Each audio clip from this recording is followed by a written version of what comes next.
Welcome back, folks, to day 3 already of Special Projects Pack number 6. Of course, this time, certainly a nostalgia trip for my fellow older Gran Turismo players, especially from GT4 through 6. This is, of course, a replica, a representation, whatever you will, a build based around the Gathers Drider Civic, a racing version of the Civic. For me, this was always one of those cars which, along with the slightly older Civic race car as well, which I love, it's a super cool looking little car, it's easy to forget that it was even in the game. It's not the most powerful of things around, it certainly wasn't the quickest of race cars, but it's a nice little aside, and it was never a premium.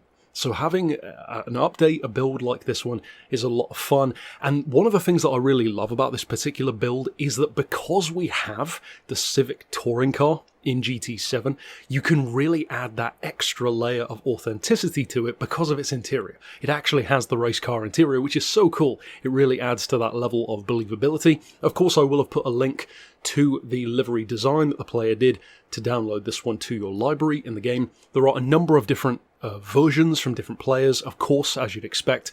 This one, though, is the one which, to my eye at least, looks the best in terms of representing the car. Now, being the Civic touring car, it's pretty simple to do the build for. This, I do think, is one of those cars where certain players will probably want to do different tyre selections sometimes compared to what I've done. So it comes with sports hards. Unsurprisingly, I've put racing tyres on it instead. But if you do want to make even better use of it in lower point levels, or maybe for some people just have that extra level of realism maybe, then of course you could put it on any tyres you want. For me, I just wanted to turn it into a grip monster though. We've got the sports brakes, we've got the power restrictor and the ballast. For the semi-racing stuff, the fully customised computer, semi-racing silencer I believe may have already been fitted, I can't recall. The fully customised limited slip diff, the sports suspension I believe was already on there as well, if I recall correctly.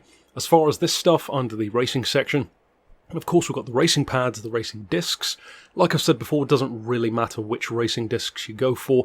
We've got, of course, the race clutch and flywheel added onto the car, the fully customised suspension, fully customised transmission. Like I said, the racing hard tyres. For the extreme stuff, nothing is fitted, and for the ultimate stuff, likewise as well. So it's a pretty easy build. In fact, quite a few of the builds that I've done in pack number 6 are quite simple to do, especially for those who are maybe on more of a budget in the game. Now, in terms of the specs, we are, of course, working based on Gran Turismo 6, so 185 horsepower, 930 kilos. Like I said, it's far from being the most powerful of race cars, that's for sure, but potentially a cornering missile. Like I said, we've got the hard tyres fitted. For the suspension, we've got the ride height on 75mm, 4 on anti-roll, 30 for the compression on the dampers with 40 for the rebound. We've got a frequency of 4.10, so fairly high. Quite a lot of camber on the front, 2.5 degrees, only half a degree on the rear. No toe on the back, and 0.15 in on the front. As far as the diff, this won't necessarily be to everyone's taste, but to me, I was happy when I finalised this on 40, 10 and 40. If you already know what you prefer for a Civic, or if you just want to mess around, of course that's the beauty of these tunes, you can always put your own spin on it here and there. And of course, again, the beauty of having a video is if you do want to go back to what I've done, you can just reference this again and go back to it. As far as the transmission, of course, it's not a top speed car by any stretch, so I've only got a 230 km/h auto setting. To be fair, you could have it on 220 even, to have it that little bit closer, because the top end speed isn't that crazy anyway. The power restrictor isn't adjusted. You want to add 85 kilos of ballast.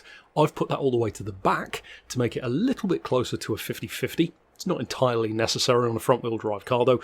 We've got the ECU set on 75% to give us the right amount of power. As far as the downforce, I've got that set on 200 for the back, and the front is non-adjustable. And for the rest here, you can see the stuff, which of course we have fitted. And even with the racing hard tyres, and as an actual race car, the point level is very modest. 563 is not crazy at all. So of course, all that's left is to take it out on the track to show you what it can do in practice. Now, here at Automotive, I think this is the kind of track where you can really make use of a car like this. Now, in terms of performance, it's not going to redefine the wheel. Even compared to, I believe it was last month, I did the Toyota Shelby 2000 GT build, and I took it around this same track. The performance is pretty similar between the two cars. So this certainly isn't the quickest thing around, but the actual Civic, in full race trim of this car, the Gathers Civic in GT6, well, that wasn't the quickest thing around either. So it's just meant to represent the car in about as close as we can get in this game. So is it a cornering missile? Absolutely.